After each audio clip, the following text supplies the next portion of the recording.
My name is Katherine Zwicker and I graduated from Acadia in 2003.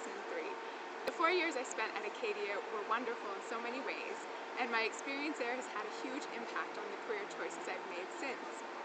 In terms of my studies at Acadia, it was there that I really first discovered history. It took no time at all for my Intro to Western Civilization course to become my favorite class, even though it was just an elective and it was scheduled at 8:30 in the morning, which for me is not a good time of the day. Yet, that course inspired me to redirect my studies and ultimately my career. Over the course of my degree, my love of history evolved into a plan to pursue graduate studies.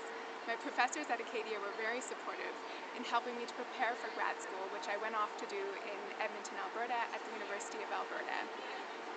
I did both my MA and PhD there, both in the history of science and medicine. And now I'm a postdoctoral fellow at the University of Saskatchewan in Saskatoon.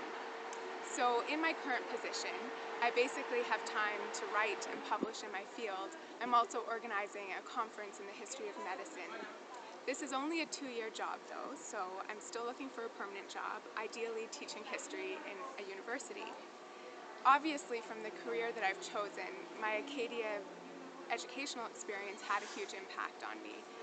But I think it's actually the relationships I formed while I was at Acadia that I appreciate the most. I've stayed connected or reconnected with classmates living in various parts of the country, and it seems that even when we've been separated for years, we pick up right where we left off at Acadia.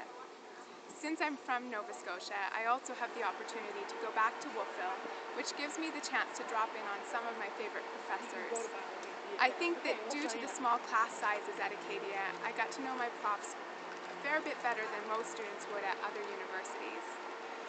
Some of my Acadia friendships stemmed from the activities I was involved in the Wolfville community, coaching kids soccer in the summertime, for instance. It was through that activity in particular that I met a family that has become like a second family for me. I have to say that that friendship in particular is not exactly one I would have imagined forming as an undergraduate student. The kids are about 10 years younger than me, and the parents about 2 decades older than me. Yet of all the friends I've made over the years, they are amongst some of my favorites.